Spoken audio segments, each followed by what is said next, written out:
Hello and welcome to The Deep Dive. Great to be here. We're the podcast where we take those sources you're trying to wrap your head around and we pull out the crucial insights. Yeah, the goal is to give you a fast track to being well-informed on complex stuff. And today, wow, we are plunging into some really fundamental questions. Philosophy. That's right, all sparked by a fascinating piece of writing we've been looking at. Think of this as building a solid base. A foundation, exactly, for understanding a huge range of ideas later on. We're hitting three main areas, right? Yep. We're going to explore metaphysics first. That's the big, what is real question. Then epistemology. How we actually know anything.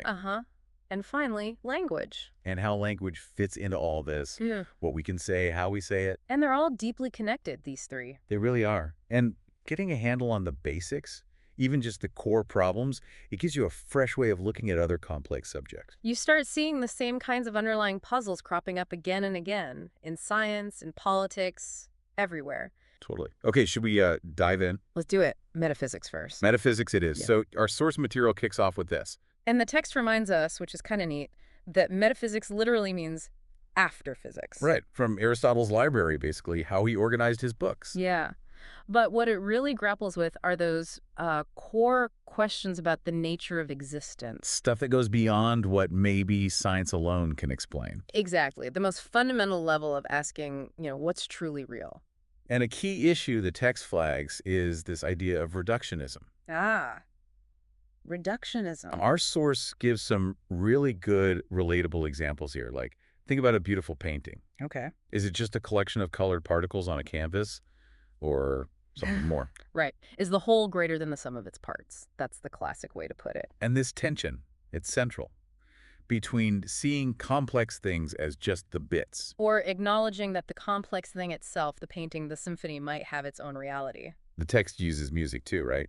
Is a symphony just air vibrations? Or is there that emergent quality, that thing we experience as music? It makes you think. And then it applies it to us, to people. A person versus their individual body cells. Or even bigger a nation versus the individuals who make it up. And this isn't just abstract noodling, is it? This whole versus parts thing has huge implications. Think biology, AI. Emergent properties. Yeah. Things you can't predict just by looking at the components alone. Exactly. Like consciousness from neurons. Can you really get there just by studying the cells? It's a massive question. And the text connects this to something really practical, even historical. The Christmas Day truce, World War I. Yeah, such a powerful example. For a short time, soldiers stopped seeing themselves mainly as, like, cogs in the national machine. And connected as individual humans. Enemies 1 minute, sharing things the next. It really makes you wonder about the reality we perceive.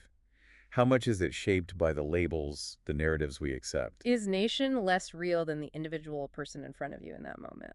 Which brings us back to the practical punch of metaphysics, which reality takes precedence. Should our actions be guided by, say, individual desires and needs? Or by these bigger, more abstract things like the nation or society. And the text mentions those big schools of thought too, materialism. Which says basically it's all matter. Physical stuff is the ultimate reality. And idealism. Which flips it, right?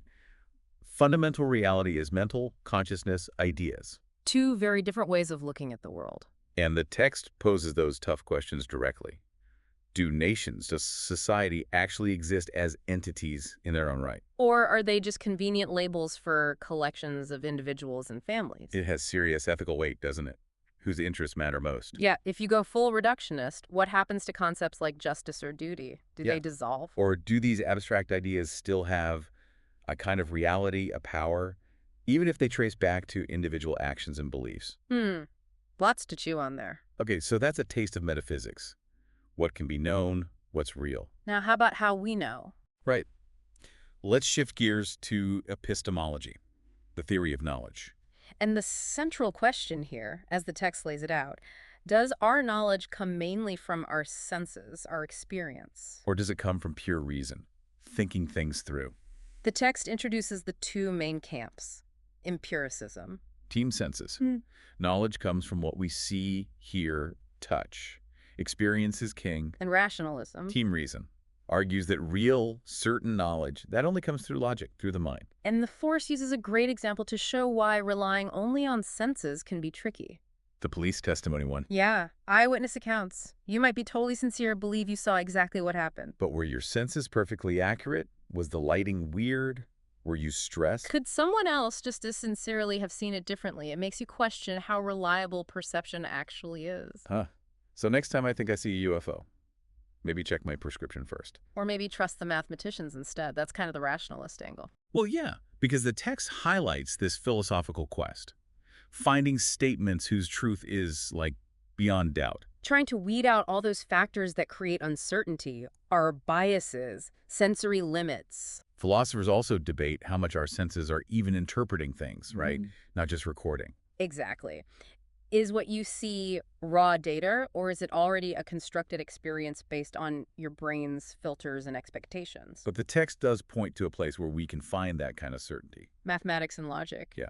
2 + 2 = 4. It's just true. It doesn't matter what you had for breakfast or if you're seeing spots. Precisely. In maths and logic, the truth comes from the definitions we start with. Agreed upon rules of the game. Yeah.